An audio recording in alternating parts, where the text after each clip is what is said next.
Alright. Well, it's interesting because tonight's a very small update, but hopefully I have something else kind of interesting to showcase alongside of it. So, to begin with, this isn't even the thing that I was expecting today. This is just YashaHime DVD, which I didn't get last week. You know, we're gonna YashaHime. Yasha? Did I say Yasha? YashaHime.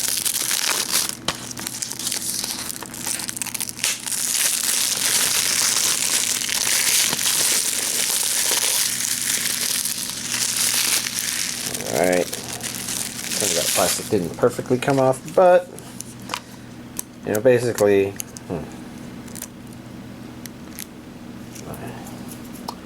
I hate that the plastic does that, but we just have our simple DVD version.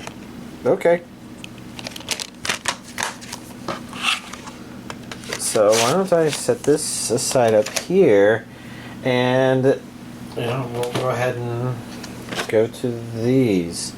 So this one was a used copy. You know, I basically already fired it up on the Switch and cleared the data that was on it before, but I decided to get some Splatoon amiibos that I didn't already have.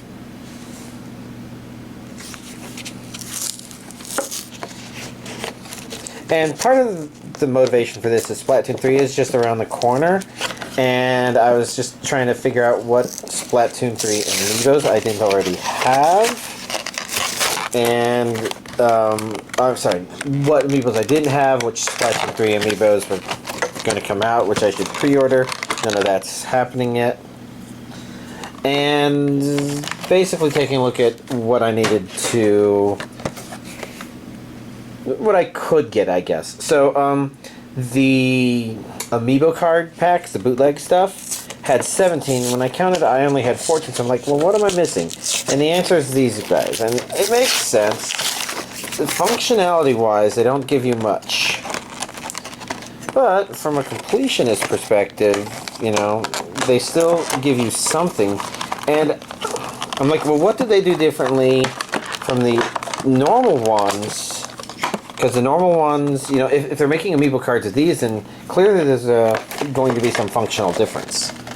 And there is. So basically, you know, even though these behave exactly the same as the normal Splatoon 1 amiibos, they do show up with their alternative colors in the game.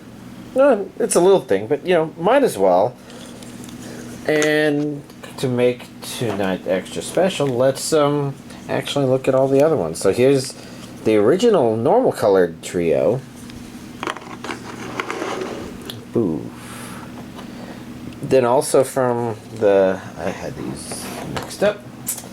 We have Kali and Mari from... also from Splatoon 1. From...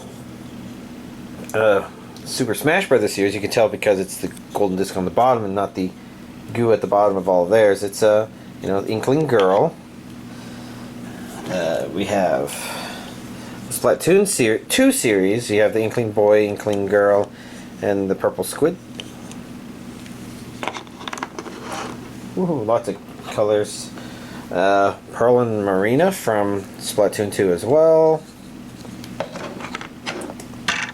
And then last but not least, you got your Octolings. Your Octoling Boy, your Octoling Girl, your Octoling Octopus. Excuse me. Jesus. And then here's the whole bunch. Not sure if there's much to do with it other than just have them there and then pull this one up and say, yeah. So, a couple more amiibos and one anime DVD to add to the anime DVD collection for this week. Alright, let's start talking about a whole lot of the stuff. First up we have The Detective Is Already Dead. I only watched the first 2 episodes of this so far, and I might give episode 3 a shot, but at the same time there's something about it that's not quite hooking me. It's a very aggressive first episode in terms of introducing our white-haired girl, and that's an interesting thought. And she's important to the story. I just don't know what I want to say based on what the first 2 episodes do. But the basic idea is there is some detective-y sort of stuff going on. Although a little bit is a little... maybe not necessarily bad, but there is a slight risk of it feeling a little... oh, yeah. So it just conveniently kind of had this because the show could show it. So maybe that means that for whatever reason, me watching it, I didn't feel that complete suspension of disbelief I was supposed to. And when I say it's aggressive, it's basically trying to push just kind of how cute she is. And if that hits or doesn't hit, I think might make a big difference. At least in the first episode and its effectiveness. But it also gets a little weird for some reason. So it's hard to say what I think about it. 3rd episode is worth putting in just because while for some reason it didn't hook me, that doesn't mean that there's nothing there that could. And it's not paced badly, but I guess it's just not synchronizing for me for some reason. Next up we have combatants will be dispatched. And I only watched the first episode of this, and I do want to give it more of a chance. It's just been a busy couple of days, and you know, the first episode was a little bit not really bad. When I say hit or miss, I mean it's whether or not the jokes sunk in really well. Some of the humor is not the kind I guess I care too much about. I don't like shows that necessarily create a dumb guy and just put him at the forefront and then don't necessarily do clever things with it. And it's not that it wasn't clever, but it was a little borderline and a little over the place. I wonder if this was made by the same people who did Konosuba, mostly because one joke that definitely hit was when our main guy realized this is a world of magic and he tried to cast Explosion, and when he did that, it played the Megumin theme from Konosuba. Now, it could have also been a licensed thing, but it was an amusing touch. Funny joke from the very first episode. A lot of the other stuff in there is just kind of sort of funny, maybe. And that's from my perspective of humor, and for plenty of other people, I could see it being gut busting. Really strange. But I need to give more episodes to watch to kind of get a good feel for it as a series, I suppose. And then starting to go down my list over here. Harem in the Labyrinth of Another World, episode 7. I guess it just sort of slowly keeps going along. It's just kind of slow. It's giving me something that I want to watch, but it's not presenting it in the best way possible. But it does kind of mean that it is a good background, put it on, okay, let's catch up a little bit show. Pacing still feels a little slower than it really ought to be.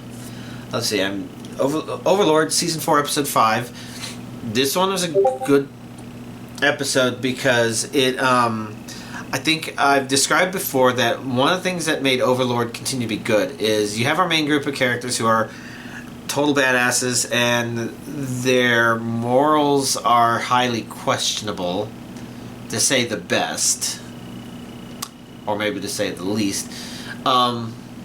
Intentions or otherwise, you know, things are happening, and Overlord as a series, I think, continued to be really good because it didn't just focus on that, but rather the world's reaction to this, and that part still kept feeling dynamic. And season 4, it's not that it hasn't had that, but it's been kind of a slow burn from where season 3 left off. So giving you little bits and pieces, but not giving anything that's really fresh and new. And then season 4, episode 5 here is completely new, setting up that stuff. It's like, this is the stuff we want to see. This is so far actually neat. Now, it's not the most exciting Overlord stuff, but it's definitely season 4 starting to get better. Good stuff. Parallel World. It's hard to speak sometimes. Parallel World Pharmacy, episode 5. and this is dubbed episode 5, of course. I guess just kind of nice stuff kind of moving forward. It's dealing a little bit more directly with some of the stuff that's a problem when somebody, usurps the understanding of industries that already exist, people losing jobs and things like that. You're going to get people who are used to the old way of doing things that are going to resist. And in that regard, this show's actually been handling it in a pretty entertaining way, I would say. Where, there's this problem where if you're going to write something, sometimes you're like, even though this is a natural consequence, a show with good writing or directing or something like that knows how to take something that's this natural consequence of things that may be uncomfortable for people to watch, and they try to find a way to make it enjoying and entertaining. And I feel like Pharmacy from Another World is actually... No, sorry, it's Parallel World Pharmacy has set that boundary pretty well. And they executed it pretty well. So far, it's entertaining. It's really hard to say if I know for certain what's going to happen. It doesn't have that as strong of a feeling as like Ascendance of a Bookworm in terms of, she's going to shake the foundation of everything. But it should feel that way. It sort of doesn't exactly feel that way. A little bit.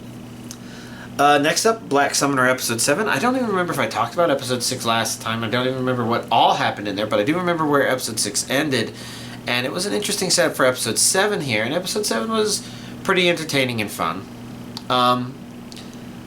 A little bit of it is definitely characters being a little shallow 2D-ish, but I feel like it was enough fun that it was fine, and it's hardly the only show doing that. I'm wondering if the show has got proper focus on what it's going to do, though. So while I'm curious what's going to happen next, I can't really say I'm super excited by where the series as general is going. It's just kind of not done anything that piques my interest. And Classroom of the Elite Season 2 Episode 5, I'd say it's continuing to be entertaining in a way that Classroom of the Elite is, where while it is introducing things that are like not exactly a distraction, but rather, I guess, maybe sort of comedy tropes that you might sort of see along the lines of things that are going on in the two cross genres that are going on here. And I know I did not explain that very well, but I don't know how I want to explain it without giving it away. These two ideas that are kind of what the show builds a lot of its stuff on, that it weaves together. It's playing them out pretty interestingly. As in, like, I am definitely curious where it's going after this, because one of the things that makes this show interesting is seeing what our main character is plotting, and, it's not as fun when it's just like, oh, yes, we like to see him come up with these clever ideas and observations and stuff, but then to get completely outplayed or something like that, it's painful. And again, a good writer needs to find a way to make those pains useful. And sometimes that's the pain of, the underdog team that has to lose once, be at their lowest low, but then come back in and kick ass. And Classroom of the Elite isn't that kind of show, and it isn't doing that kind of thing.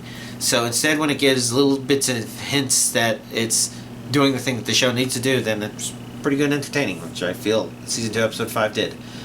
Devil is a Part-Timer, Season 2, Episode 4. I'll be honest, I'm not feeling it. Maybe part of the problem is I don't remember Season 1 that well, and what made Season 1 entertaining. So I can't really tell if that's missing or if I've just lost track of that. I mostly remember really enjoying the interactions between Mao and the girl that works with him at McDonald's. But that's definitely taking a back seat to these more complicated dynamics happening here. And I still don't know what I think about that. Let's see. There's the presumably Chinese animation and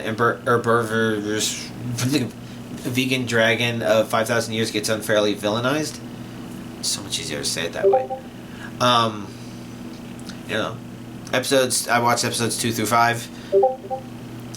A lot of different people talking to me there, actually. Interesting. Or that's just my parents. It's entertaining. It's goofy. I guess I'm kind of still watching it because I was catching up on what I had started. Still trying to think what I feel about it, and I'm not really sure. It's really quite fascinating watching it because my brain thinks it sounds all wrong, it's executed all wrong. But that's definitely because I'm so used to, if I can't understand the language, I can read the subtitles, and my brain is still somewhat processing Japanese, and they're not speaking Japanese, of course. So it's kind of interesting in that regard. As for the content, I guess it's amusing and kind of cool. Possibly a good candidate for, being a good animation for anybody to go out there who just kind of likes watching animations and finding silly things entertaining. But I could get back to Daily Life of the Immortal King, which I haven't watched any more episodes of. If you're curious, basically, with my Friday friend, we only watched Overlord, so no, I didn't watch any additional Demon Slayer. We just ended up spending a lot of time catching up on a friend, and then talking ourselves afterwards, and then it turned out the first episode is 40 minutes long, and he didn't have the energy to try to do that. So, simple enough. Uncle from Another World, episode 4. So I missed that last week, and I think it's actually kind of a good thing I did, because it turns out episode 5 isn't going to be shown until August 30th for some reason, skipping a couple of weeks. Episode 4 continued to be amusing and entertaining, because I think the show has set its pace, and it does still continue to throw amusing curveballs at both ourselves and characters in the show. It's definitely very lighthearted, but it's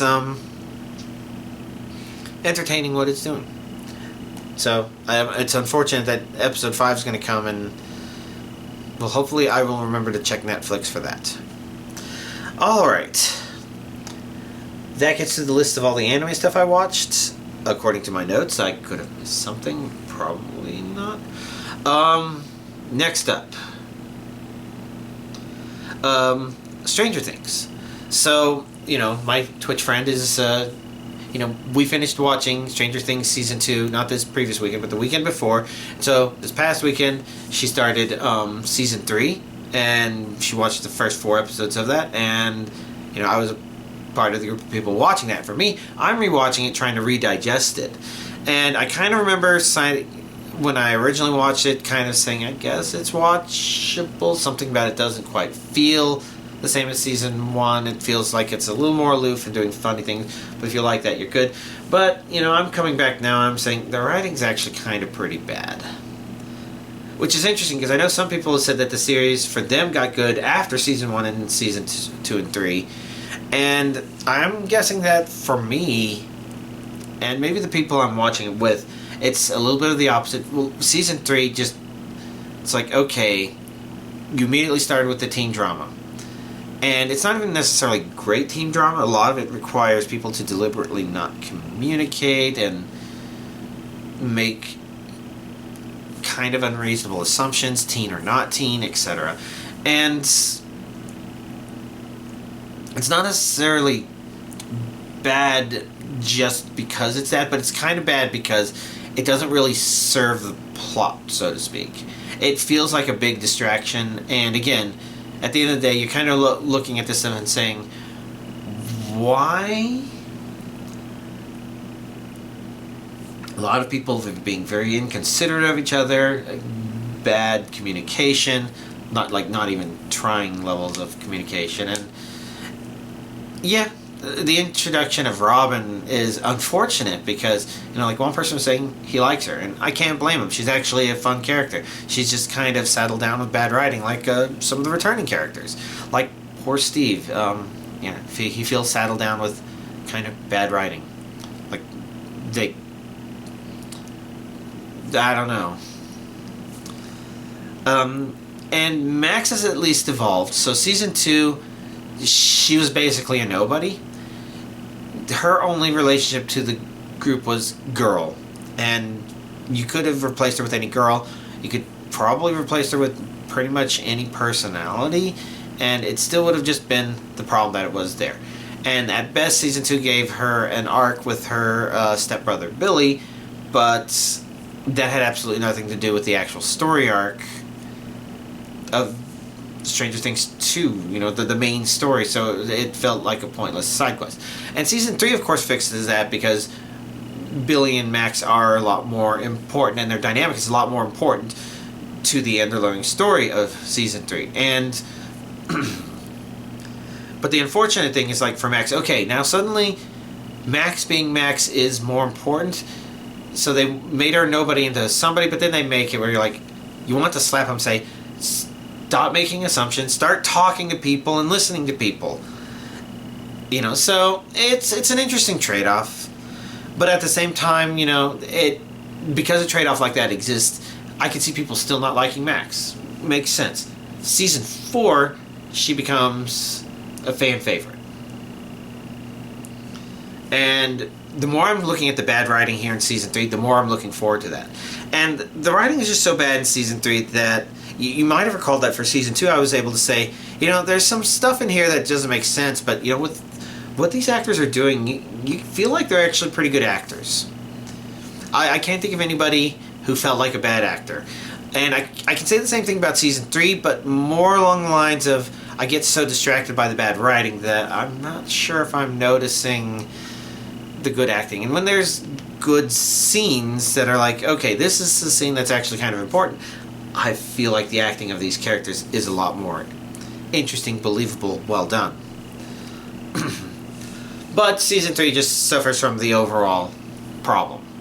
And I don't remember if the second half of season 3 was much better, but I can't see it being much better, so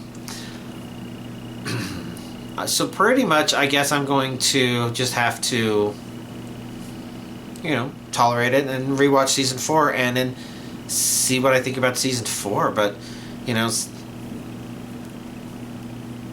season 4 has become a masterclass in people saying, okay, here's an example of some really great writing. Here's an example of some really great writing. Here's an example of some really great writing. And, you know, half of those videos are also about how they fix some of the writing problems. And there's a little bit of retconning going on. But at the same time, none of that felt like it was bad. In a certain degree, I've seen this before. Like Steven Universe. And not everybody's a fan of the show.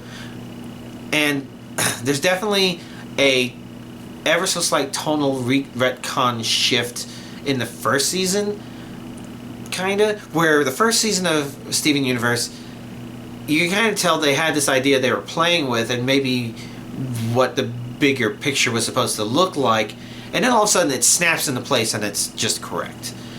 And season 4 of Stranger Things feels sort of like that at a monumental scale. From what I remember of it. Rewatching it will be interesting, but that's going to be a couple weeks out. And season 4 is a beast of a season,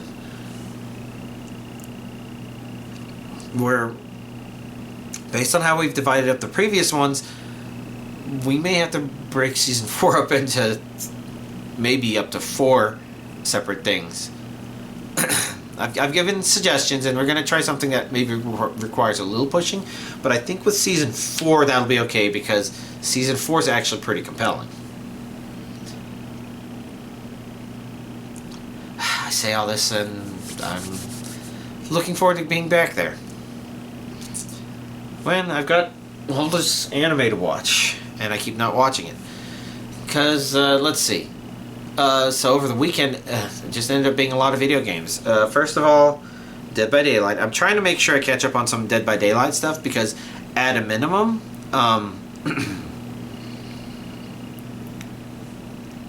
I need to make sure I reach the end of this rift so I get my money's worth. And it's better if I do that without spending additional money.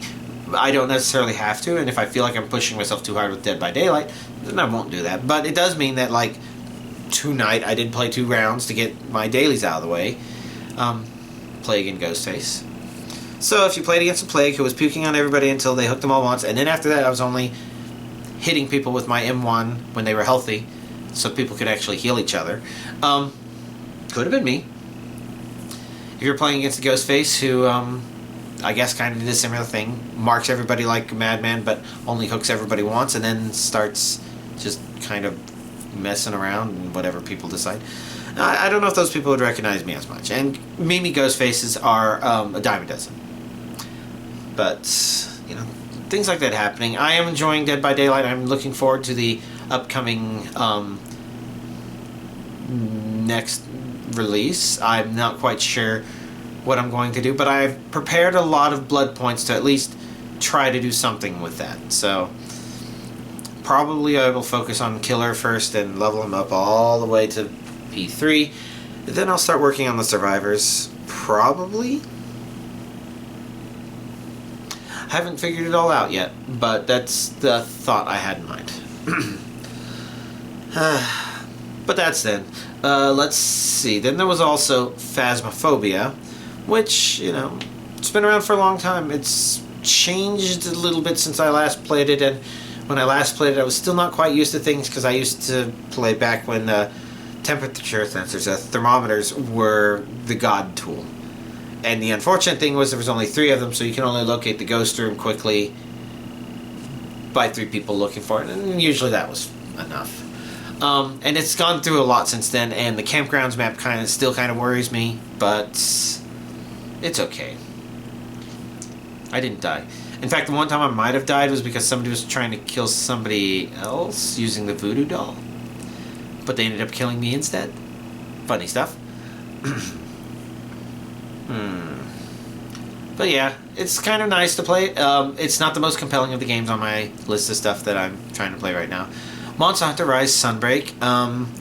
I've finally broken Master Rank 100, which means I beat the Master Rank 100 creature. We've done all those side stuff that was introduced in the update. I'm pretty happy with where I am in terms of my gear, so I think we're just kind of grinding stuff for the sake of, I guess, seeing what checklists we complete. Which might mean that Monster Hunter Rise Sunbreak is a little on the downward slope, which is okay. Don't have any comments on 7 Days to Die. I started playing through Franbo, which is something that I watched the Twitch streamer play through, but I wanted to play through it myself and especially kind of explore how to get some of the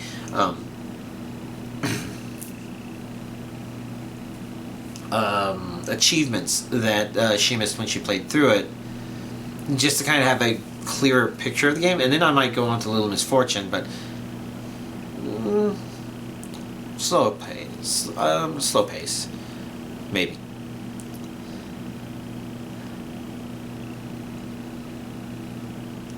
But, you know, okay, outside of that, the game itself, it's very fascinating.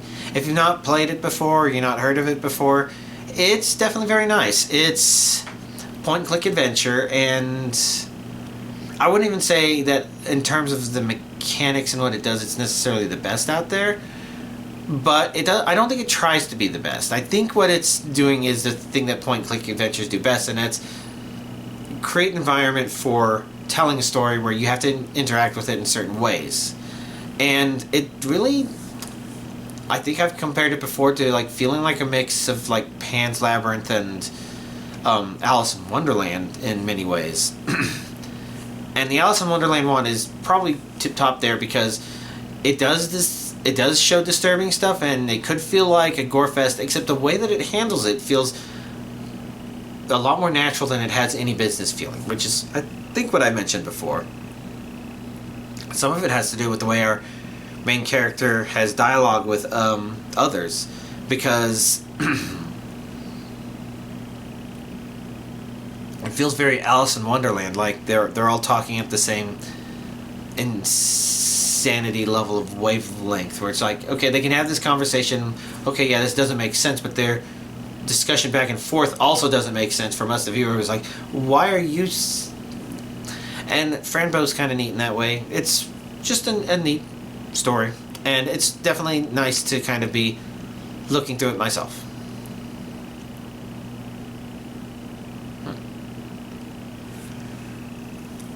Okay. Excuse me. So, that's a big long list of stuff. Hopefully y'all found tonight's video entertaining, and y'all have a nice week.